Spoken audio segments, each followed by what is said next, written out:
El tema por excelencia del pensamiento platónico es la cuestión de la política. ¿Qué vamos a entender por esto? En primer lugar, refirámonos a la palabra. Política es la técnica, el saber sobre la polis, sobre el manejo de la polis.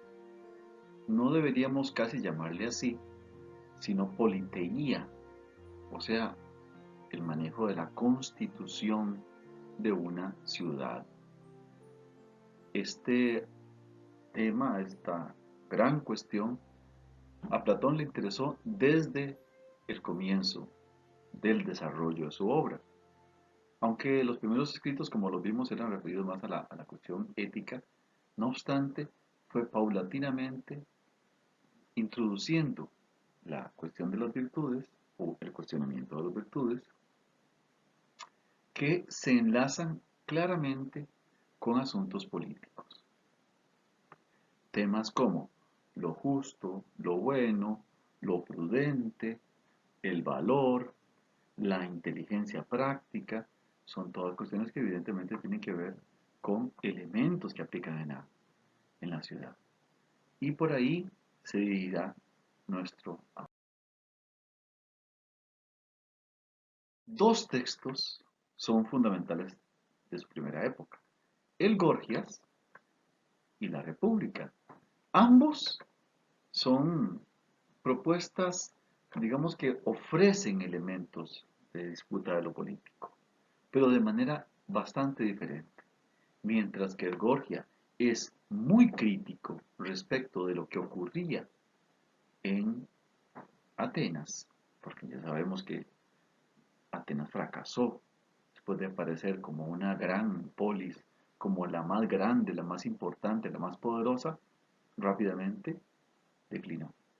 Frente a otras comunidades políticas, como puede ser la egipcia, que habían durado miles de años. Bueno, esa es una de las cuestiones, pero además el problema del Gorgias sobre todo tiene que ver con la ética de lo político. En la República la crítica está presente, pero mucho más presente está la idea de brindar una alternativa a la cuestión política. Esa alternativa, casi sin duda, va a estar relacionada con la filosofía. Y aunque no es una alternativa completa, ni que esté realizada de manera completa, no obstante, este texto quizás es de las elaboraciones más sistemáticas de Platón, aunque siempre está en la línea esta de la discusión, de la interlocución entre diferentes personajes. Al principio de la República, por ejemplo, aparecen bastantes personajes y luego se quedan hablando con Sócrates, que es por supuesto el más importante de los interlocutores, con Glaucón y Adimanto, los dos hermanos de Platón. Pues bien, este es el tema, ya les digo, ahí se desarrolla de manera más completa y se enfoca, digamos que en dirección a la filosofía, pero antes, y quizás eso es lo crucial, en dirección hacia la formación, el principio cultural, pero sobre todo moral de la comunidad. Otro texto fundamental sobre lo político es precisamente el que llamamos el político. Ya lo había mencionado cuando hicimos un repaso de las obras. En este texto más bien se refiere a la teoría de quién es el mejor gobernante. En la República se ha dicho que va a ser el filósofo. En el político se va a decir que es más bien una persona que tenga capacidades de liderazgo. Y en las leyes, el texto, digamos, definitivo, último que plantea Platón, es un poquito más realista. En este se van a discutir elementos de constitución efectiva de una ciudad real. Es decir, no ideal, no la mejor de las ciudades posibles, sino una que se pueda hacer. La mejor de las posibles, pues estará quizás en otro nivel de lo real. En cambio, esta es medible. Aquí se dirán con lujo de detalles elementos como dónde debe estar, qué cosas debe de tener, cuántos habitantes debería tener, cómo deben ser las estructuras, digamos, de la magistraturas, de los trabajadores, etcétera. Y por supuesto, aquí, digamos, en amplio sentido, Platón se luce como un autor de lo político. Empecemos entonces hablando sobre el Gorgias. De manera clara y contundente, este texto suele decirse que es un tratado sobre la retórica.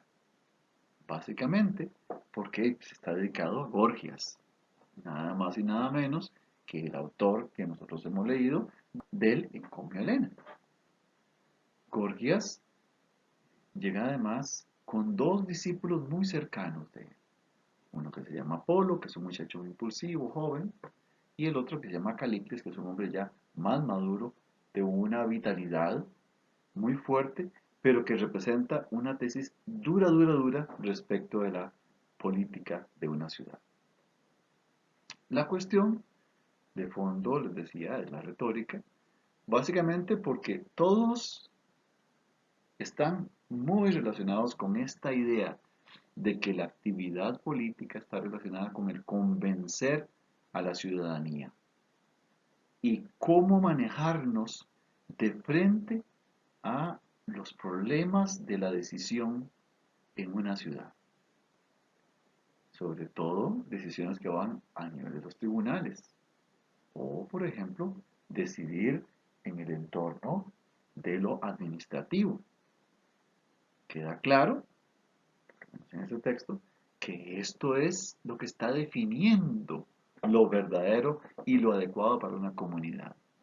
Gente que es hábil para hablar y por lo tanto eh, se fundamenta su poder en la retórica, en la capacidad de convencer a los demás de que es lo cierto. Ese proceso de convencimiento puede ser muy agresivo, en el sentido de que sea por insistencia, al estilo de los nazis, ¿no? Que usted diga y diga y diga y diga, como Goebbels, eso es lo que decía él, ¿no? Insista, insista, insista, aunque sean mentiras, se lo van a creer. Al final, repitiéndose lo hace. O sea, un poquito menos agresivo, pero muy convincente, con palabras hermosas, con palabras interesantes. Quizás esa es una alternativa más suave, pero tan peligrosa la primera como esta.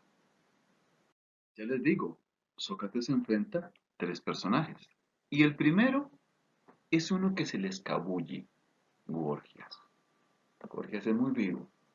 Él trae a sus discípulos y él quiere como quitarse, como que no decir directamente qué es lo que piensa, ¿sabes? Porque él juega en una banda un poco más técnica del discurso, sin necesarios contenidos. Los contenidos los debería dar la necesidad de la comunidad.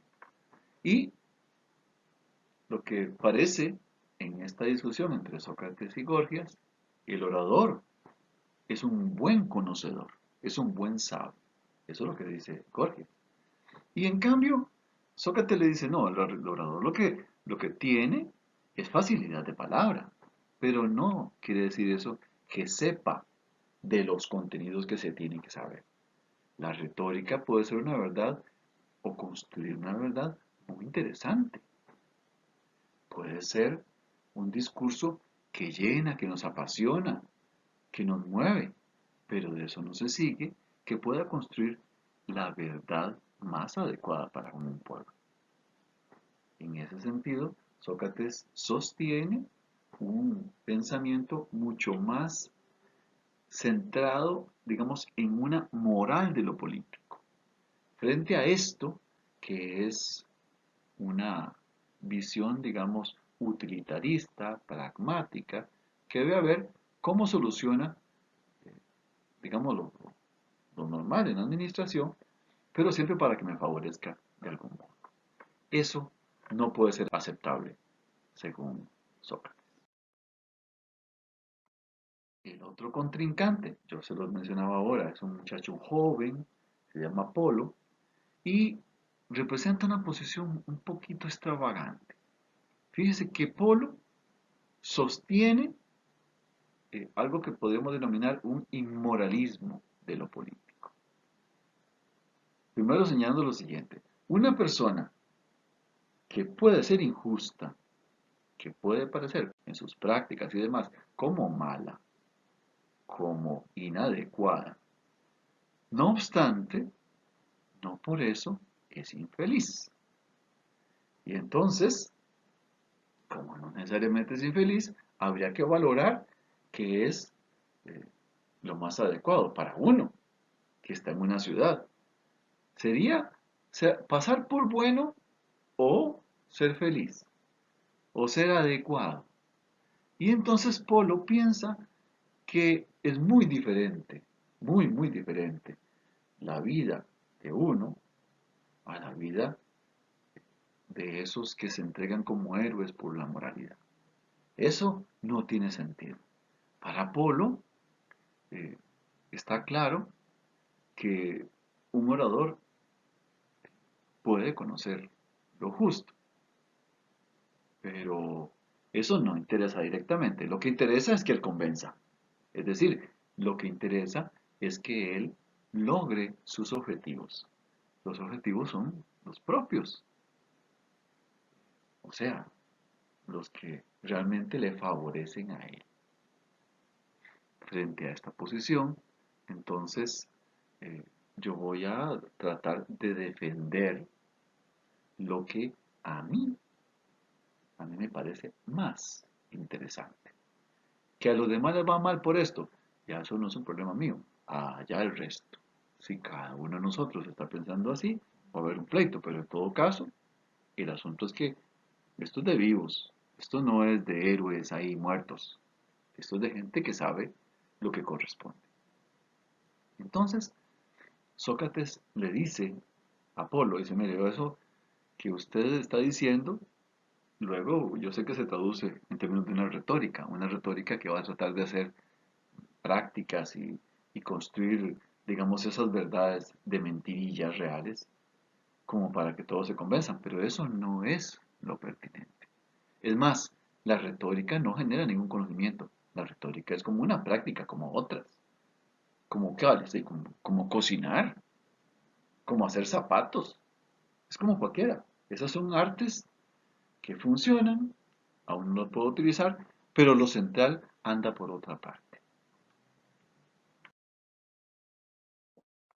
Y fíjese que en esta discusión con Polo, que es una discusión quizás más interesante que la que ocurre con Gorgias, resulta que aparece un asunto que es fundamental. Y es que a Sócrates le parece que una persona como esta, que siempre está buscando su beneficio propio, esto resulta que puede ser perfectamente malo. Y uno no debería hacer mal nunca. Es decir, yo no debería ser nunca injusto. Es más, cometer injusticia es muy malo, muy feo. Y entonces, Polo sostiene todo lo contrario. Eso no es cierto. O sea, lo cierto es que hay gente que hace cosas que son feas y que son eficientes y que son eficaces. Y que qué importa. Y si la gente los aguanta, allá la gente. Eso es un problema diferente. Fíjese cómo lo plantea. A propósito de eso, aparece un personaje histórico que es Arquelao. Arquelao era un tirano. Era un tirano que estaba gobernando con mano dura, ¿verdad? Pero con eficiencia, pero siempre a su favor, de manera injusta, a una ciudad. Reinaba en Macedonia. Y resulta que después él tenía todo lo que quería. Era feliz, tenía todo el dinero que quería, tenía, por decirlo así, todo disponible en su mano. Y entonces dice Sócrates, no, pero eso es más feo. Ser así es más feo que cualquier otra cosa. Y entonces lo que más o menos Polo sostiene es, mire, eso no es feo, eso simplemente es feo, bonito, son asuntos diferentes. Eso es eficacia, eso es saber qué es lo que corresponde. Sócrates entonces se planta duro Y le dice, poco más o menos, que lo mejor es que el alma humana, que es lo central en el ser humano, evite la injusticia a toda costa, porque eso va a ser lo más desgraciado. Es más, si yo cometiese una injusticia, yo debería castigarme a mí mismo. Yo debería pedir que me sancionen. Arquelao debería exigirle a su pueblo que le llame no solo la atención, sino que lo meta ojalá a la cárcel. Y si hay que matarlo, que lo maten. Y entonces Polo dice, perdón, ¿de qué está hablando usted? Eso no tiene sentido. Y entonces el pleito entre Polo y Sócrates llega a un momento en que dice, bueno, esto no camina para ninguna parte. ¿Cómo voy a pedirle yo a una persona que está bien reconocida, etcétera, que se flagele? Eso es una tontería, le dice Polo. Y el otro dice, no, no, es que vale más el alma de uno, vale más ser justo que ser injusto como usted cree. El tercer personaje, Calícles, es el modelo de un realista político, realista pragmático, una persona que dice, bueno, las cosas son así como son, esto funciona tal como yo lo puedo constituir. Y además, eso tiene que favorecerme. Digamos lo que eh, anda por ahí el realismo. En primer lugar, lo que está diciendo Sócrates, eso no tiene ningún sentido. Eso no es realista, es un idealismo absurdo. Lo que tenemos nosotros que entender es cuál es la razón fundamental, la razón natural que hace que la gente hable de lo político, de lo justo, de lo bueno, y revisemos además esto conforme con lo que la gente realmente es.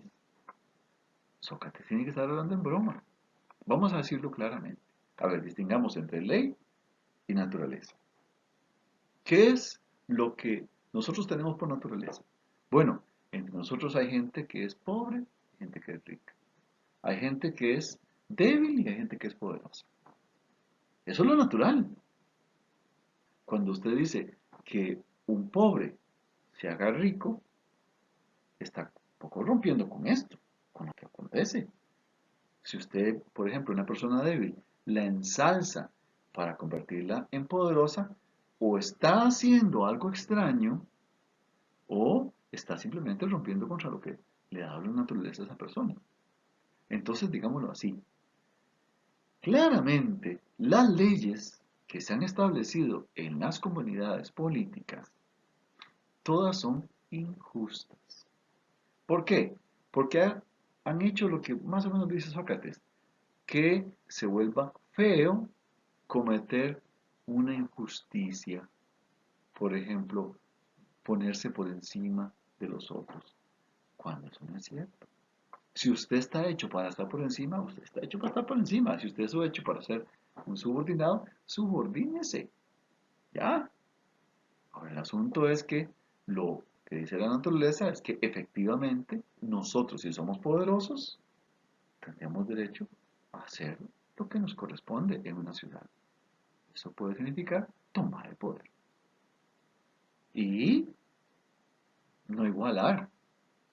Las leyes que igualan son claramente injustas. ¿Cómo van a igualar si son distintos?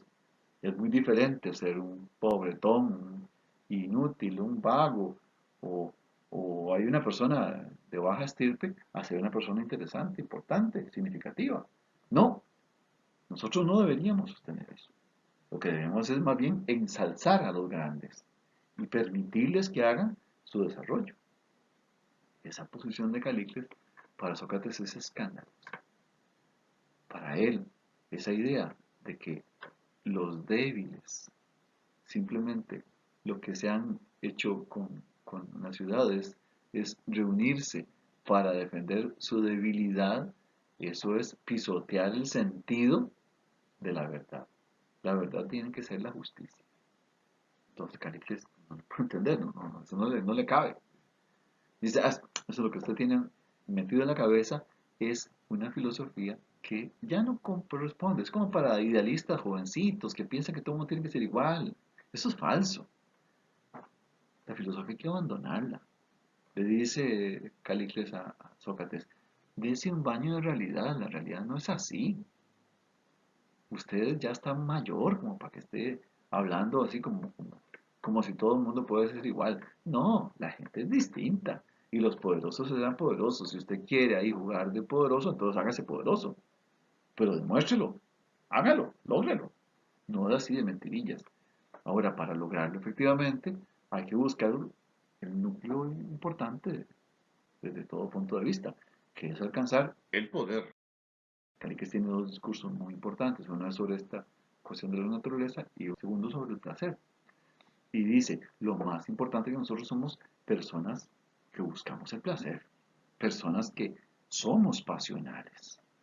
Y la pasión nos lleva a disfrutar de la vida. Si usted no entiende lo que significa disfrutar de la vida, es que usted está mal de la cabeza. Usted está inventando un bien que no es tal. La vida es para disfrutar, no para sufrir el estilo socrático. La vida es para que tenga pleno sentido. Sócrates, por supuesto, se escandaliza ante esto. Él empieza diciendo, entre otras cosas, que no sabe qué significa eso de los más fuertes, de los poderosos. Calícles entonces empieza a tratar de mostrarle que la gente que tiene eh, más manejo de la situación, mejores pasiones, mejor realizadas, está muy bien, es la que tiene mejores placeres. Y entonces Sócrates empieza a discutirle. Fíjese un ejemplo de discusión. Él le dice que dice, mire, vea, si usted busca solo el placer, usted nunca va a satisfacerlo. Nunca. Usted tiene que entender que sería como un barril sin fondo. Usted le echa y le echa y le echa y nunca va a lograr algo que valga la pena. Pero cuando usted, por supuesto, está llenándose de placer, pareciera que se llena. Eso no es cierto.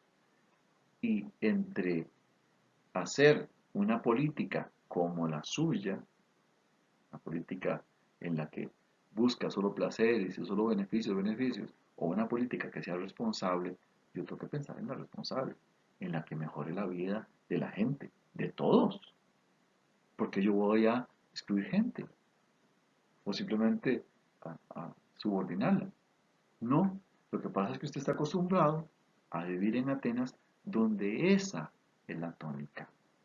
Y es eso lo que ha hecho que en esta ciudad al final los resultados sean realmente negativos. Porque han fracasado indudablemente.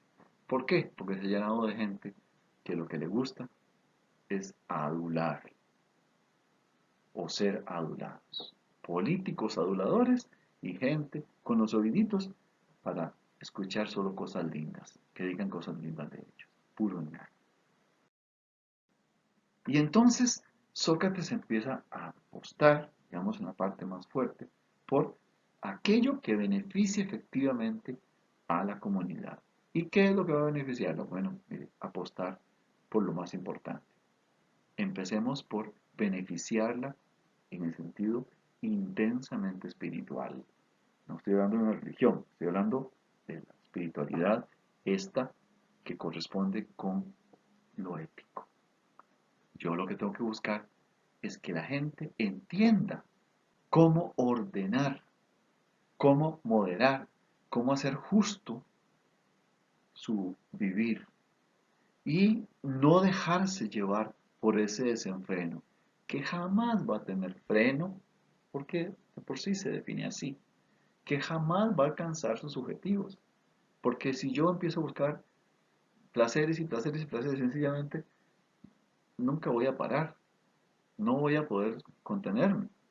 Y al final, hasta hacer un mal mayor a los demás, va a ser la tónica.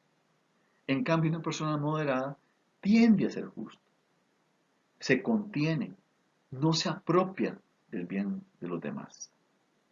Y por tanto, se supone que se aleja de aquellos desenfrenos, aquellos excesos que producen daños a los demás, daños y ultrajes. Y, digámoslo claramente, usted apostando por esa vía, es posible que pierda y usted sea el dañado. Así que el mal que va a sufrir es posible que llegue a usted. Por mucho que usted diga que no, a tratar de ganar siempre, eso es muy complicado. Entonces, el justo quizás no sepa defenderse ante la injusticia. ¿Por qué? Porque parece muy fácil ser injusto, porque exige una apuesta vital que va más allá de lo normal. Pero si yo entendiera que la injusticia es el mayor de los males y que a mí me puede hacer el mayor de los daños, sin duda la evitaría. Y empecemos por ahí. Defender la justicia en beneficio de nosotros mismos. ¿Y esto qué significa?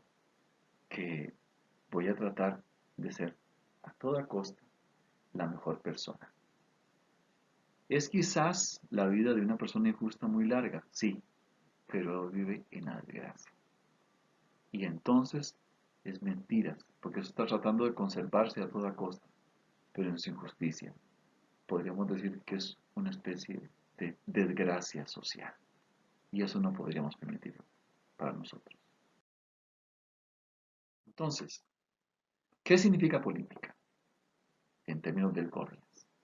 En primer lugar, nosotros sabemos que ha habido una tradición en Atenas, pero también en otros pueblos, para saciar el apetito de los políticos, que no fueron moderados, ni enseñaron a ser moderados, sino a aprovecharse de los demás.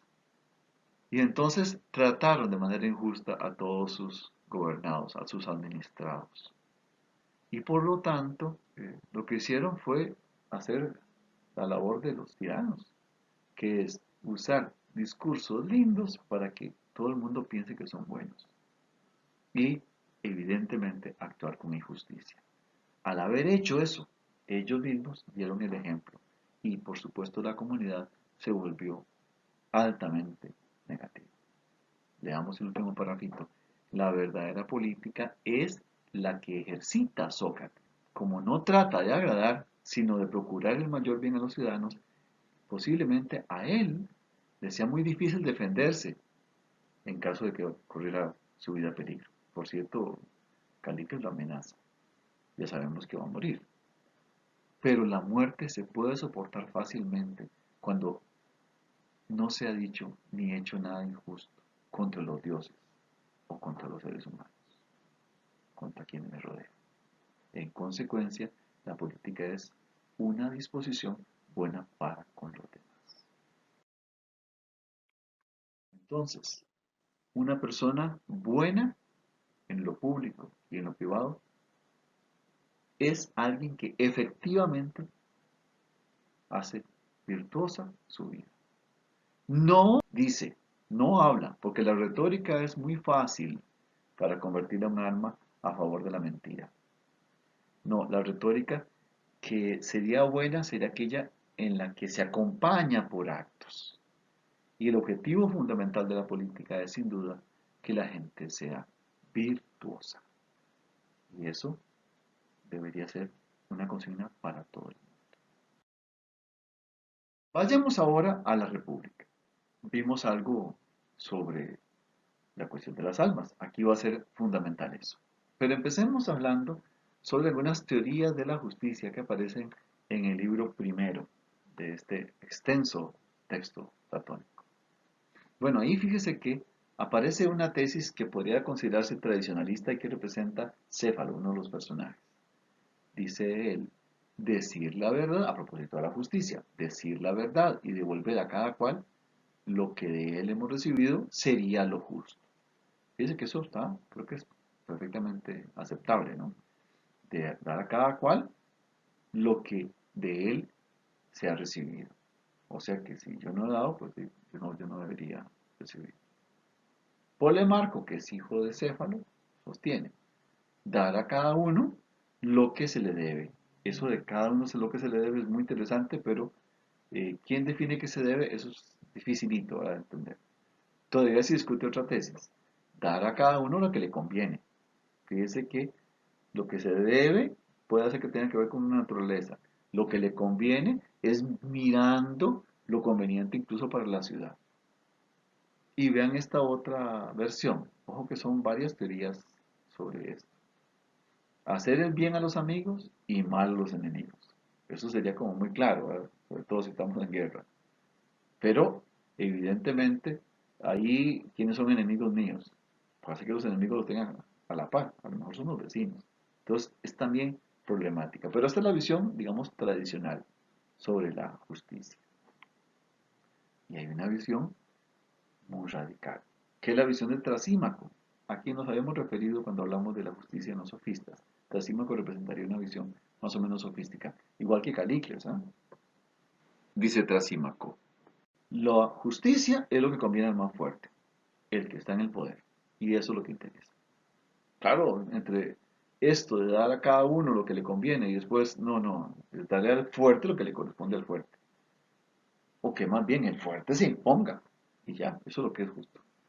Claro, entre esas visiones parece que Sócrates va a tener que empezar a plantear algo que valga la pena.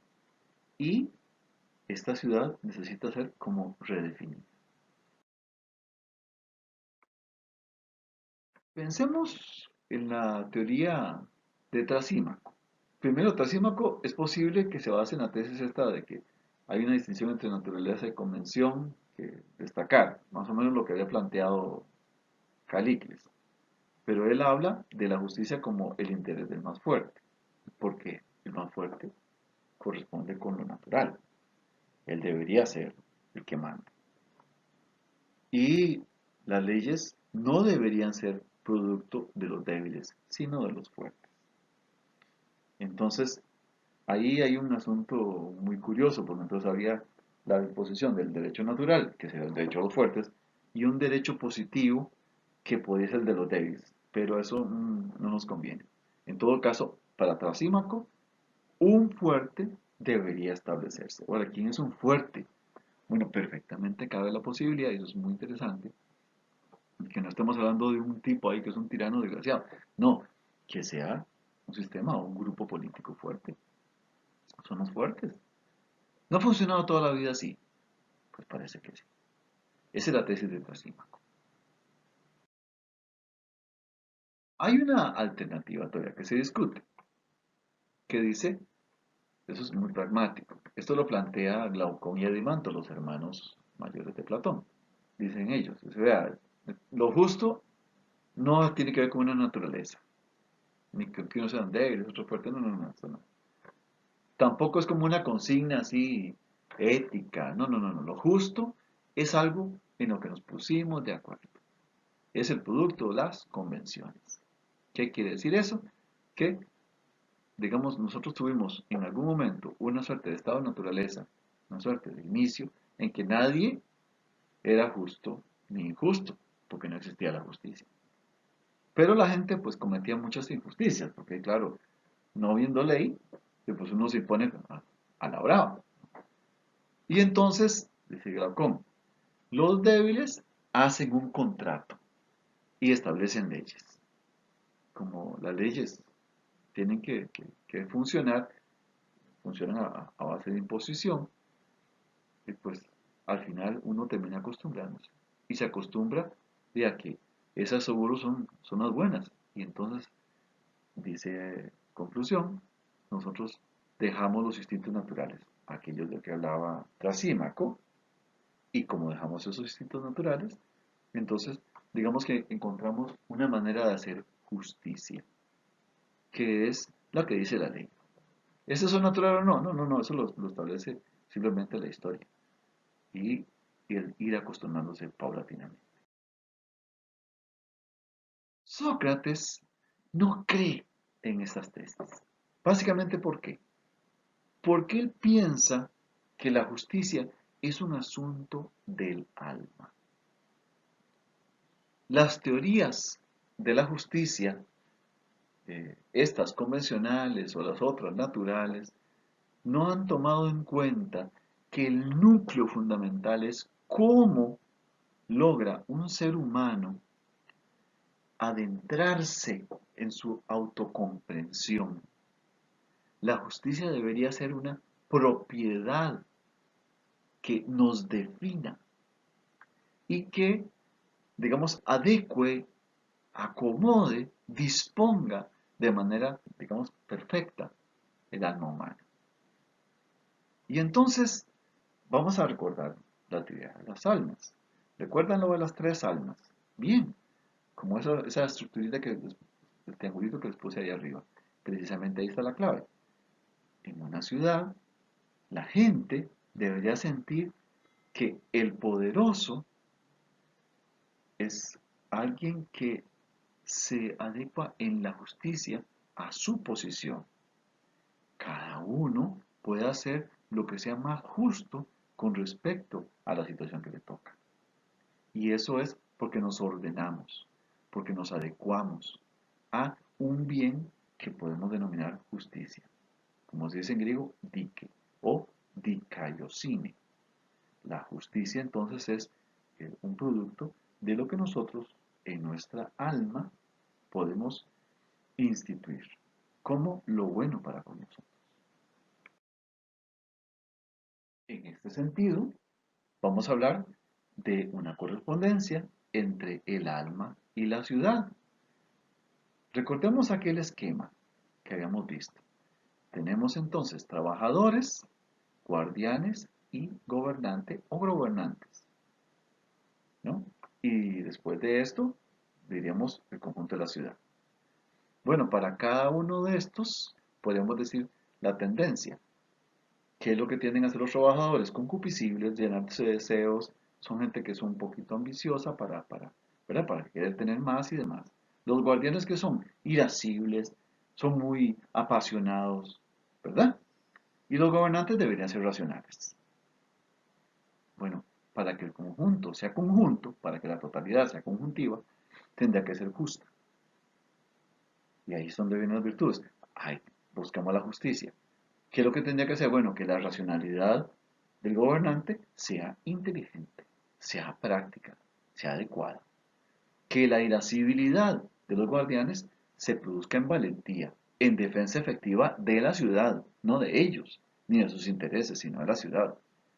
Y la virtud propia de los trabajadores es que sean templados, o sea, que sean moderados, que sean temperantes.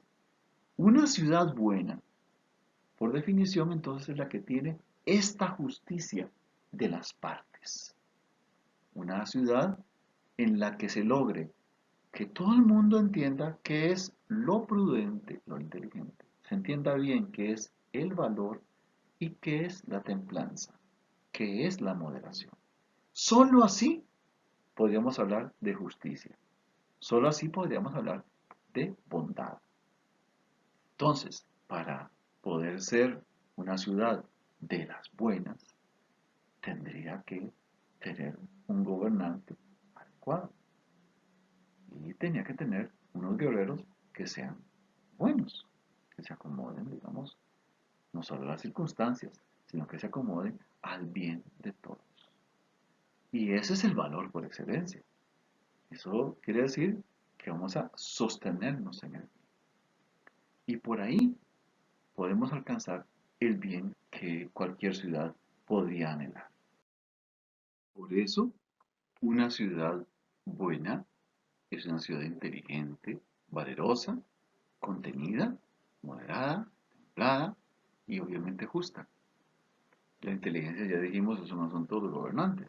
El valor es un asunto de los guerreros.